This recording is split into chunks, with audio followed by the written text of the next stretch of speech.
Hello everyone, welcome to this session on electromagnetic fields and transmission lines. Myself Dr. Sohail Rana, and today we are going to discuss very important topic of this subject. The entire subject is summarized in the topic what we are going to discuss today. As we know that in this subject we have to study mainly the four fantastic alphabets related to fields and vectors. Those are E, H, D and B. E is electric field intensity, H is magnetic field intensity, D is electric flux density and B is magnetic flux density. For these four vectors there are four equations. Those are given by Maxwell. Yes, we are going to study about Maxwell's four equations. These four equations summarize the entire electromagnetic field concept.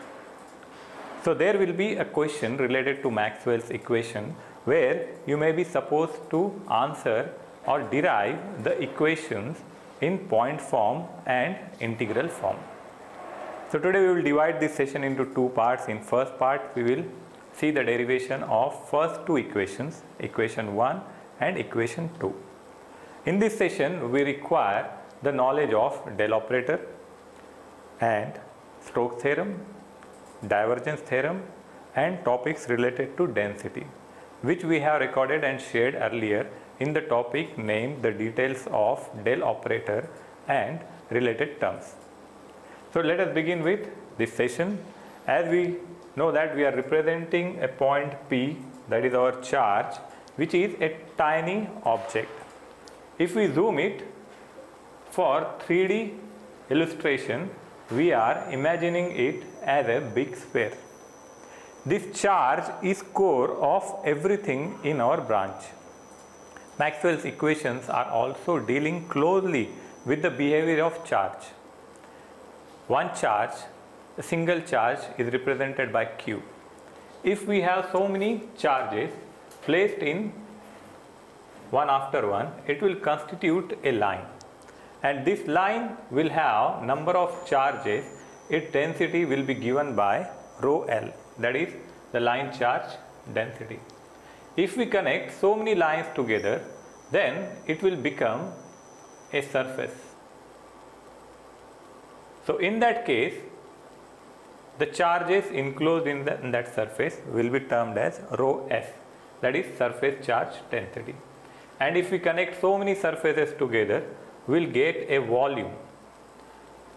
In that, the charges will be considered as rho V. So it's all about charge and number of charges present in our setup. So first two equations of Maxwell's are related with the Gauss law. What Maxwell did actually, he used the earlier derived equations and modified them, and he removed the inconsistencies in them. So there were earlier scientists, their equations were already existing. So three scientist equations Maxwell's have taken. First one was Gauss, second Faraday, and third one was Ampere's. The first two equations of Maxwell's are related with Gauss law. First one is Gauss law related to electric field, and second one is Gauss law related to magnetic field. So before that, let us discuss the Gauss law. Gauss law is about a point charge. If we consider that there is a point charge, there will be production of electric field intensity around that. And electric field intensity and electric flux density both are interrelated with each other with one relation, that is D is equal to epsilon E. What Gauss law states that if we have a charge enclosed in a closed surface, then the total this charge going outward will be equal, the total electric flux enclosed in that closed path will be equal to the charge enclosed in that. For that we will consider one example. Suppose you imagine that you have a water filled balloon, and that water filled balloon, if you puncture it, what will happen? There will be outflow of the water with some force in all the directions. This is nothing but divergence. This concept is very important in this aspect. So what happens in divergence? The force lines, the fluid will go out in all the direction, and the volume of this balloon will shrink towards zero. So that is the basic concept of Gauss law. So something same happens here. If charge is enclosed in one closed path, and if we take the divergence of that charge, then what will happen? The same amount of charge will be converted into the flux, and it will have the flow. So here we can see that here d bar is electric flux, that is normal to the surface of the Gaussian sphere. Any place where we can apply Gauss law is called as Gaussian surface. So in Gauss law session it is discussed in detail. So this is about Gauss law. So it may have normal component or it may have some component with angle. If some angle is there, it is given by, say, d bar dot ds bar cos theta, and if its horizontal component will be given by d bar dot ds bar cos theta. So flux lines are invisible lines. They are not physical like charges. Electric field intensity, magnetic field intensity, D and B, all of them are the force lines. They don't have the specific mass like an electron will have, like a charge will have. So those are the lines created out of charges, but those are not the actual charges. So there may be the lines of D entering in some surface and exiting from that surface. So we may consider the bottom and top surface of the system. So if we mathematically derive the Gauss law, it states that del dot D, that is the divergence of electric flux density, will be equal to, it is directly proportional to the outflow of forces, that is nothing but charge Q. At the same time, the differential volume will go down. So it is basically charge per surface. So divergence of D will be outflow of the charge enclosed, at the same time volume shrinks to 0. So same thing we have to prove. We will see the derivation. Now Maxwell's first equation statement is any closed surface enclosed with charge will have equal amount of electric flux density going out. So let us begin with this derivation. So what we have to derive the statement. If we write mathematically we can write it as closed integral of d bar dot ds bar is equal to the charge enclosed in that. So from here we have to derive the point form of Gauss law. Gauss law for electric field intensity. This is nothing but Maxwell's first equation. So for that we will apply the divergence theorem, because there is a dot product, so it is related with the divergence. So we will apply, say, divergence theorem on LHS. So what is divergence theorem? Divergence theorem is used to convert the surface integral into volume integral. So here we can see d bar dot ds bar. ds bar is a surface. So here we have surface integral. So how we convert it? It's very simple. We will take divergence of the force is d bar. So here we can write divergence of d, that is del dot d, and this ds will be converted to volume, that is dv, and this integral double integral or surface integral will be converted into triple integral for volume. So this expression we can write equal to Q. Now we can explore the Q. What is Q actually? So let us call it equation 1, and this side let us explore more details of charge Q. So for charge Q, we'll use the relation of densities. In density class we have discussed it in more detail.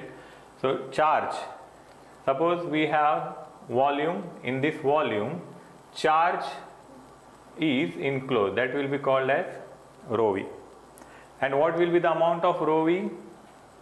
Yes, it is directly proportional to the creator. Who is creating this charge density? Charge itself. So it will be, say, dq for this differential volume, and its surface area is dv.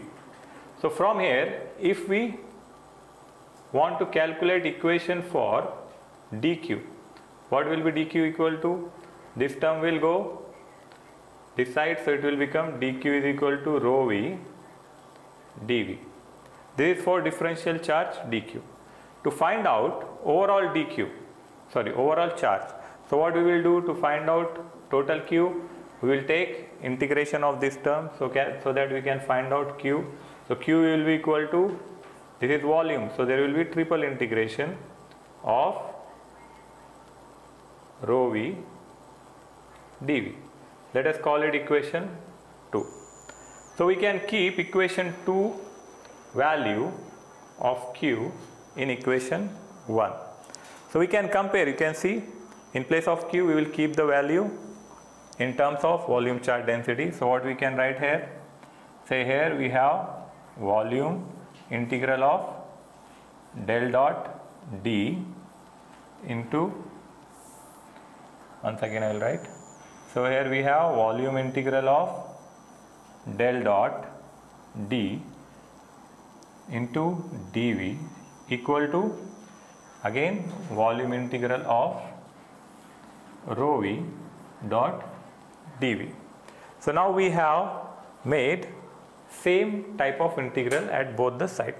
So this side also volume integral is there, and that side also volume integral is there. So if we compare both of them, if we cut down the integrals both sides and this dv from both sides, so what will be the relation? We will get del dot d is equal to rho v. This is nothing but Maxwell's first equation. So Maxwell's first equation, you can remember it as, this is based on the Gauss law for electric field. So this is about Maxwell's first equation. Now Maxwell's second equation is also related to dot product. So first two equations will use dot product, and next two equations will use cross product. Likewise we can remember. First two equations are related to Gauss law. One is related to electric field, second one is related to magnetic field, that we will see. So for that I want you to imagine the magnet. So suppose here we have a magnet. So here we have one magnet. Magnet will have the north pole and south pole. So all of us might have played with the magnet in childhood. What is there? There are flux lines around the magnet. We cannot see them. We cannot even feel them. But if we put some object like small pin around the magnet, what it will do? It will attract it. That means there is a proof of there is some kind of force around that. What we have to find out is divergence. Divergence is some kind of outflow from one single point. Like a sun, it emits light in all the direction. Like the example of balloon, if we puncture it, it will flow in all the direction, right? So these are the example of divergence. Now if we imagine the divergence of a magnet, divergence basically it starts from a single point. So if we imagine a magnet, divergence of a magnet, say we will have north pole and south pole. So what we require? We require a single pole. From single point it should go out. For that we have to separate north pole and south pole, because at present there is a bipole and these force lines are continuously moving around these two poles. So to get the divergence, basically the concept of divergence, we have to cut it into north pole and south pole. But if we cut it down, is it possible to get separate north pole and south pole? You break a magnet. So what will happen? North, south? No, we don't get again north and south. Again there will be production of another pole. Even if we make 1000 pieces of a magnet, then also we cannot separate the south and north pole. Every time there will be generation of these two poles by default. So that is the basic concept we can easily remember. So mathematically what it says that a magnetic flux density closed in a surface, that is B bar dot ds bar, will be equal to 0. So from here we can derive the point form. So again we will take the divergence. We will apply divergence theorem because we have that dot product. So divergence theorem, what it do? He will convert this surface integral into volume integral. This force will take with del dot, so it will become del dot B. This ds will be converted to volume component, that is dV, and RHS is 0 as it is. So if we shift this term here, it will become 0. If we study for del dot B, what it will be? It will be del dot B is equal to 0. So this is Maxwell's second equation, where magnetic field divergence is 0 for a closed path. So these two equations, how we have to remember? The Maxwell's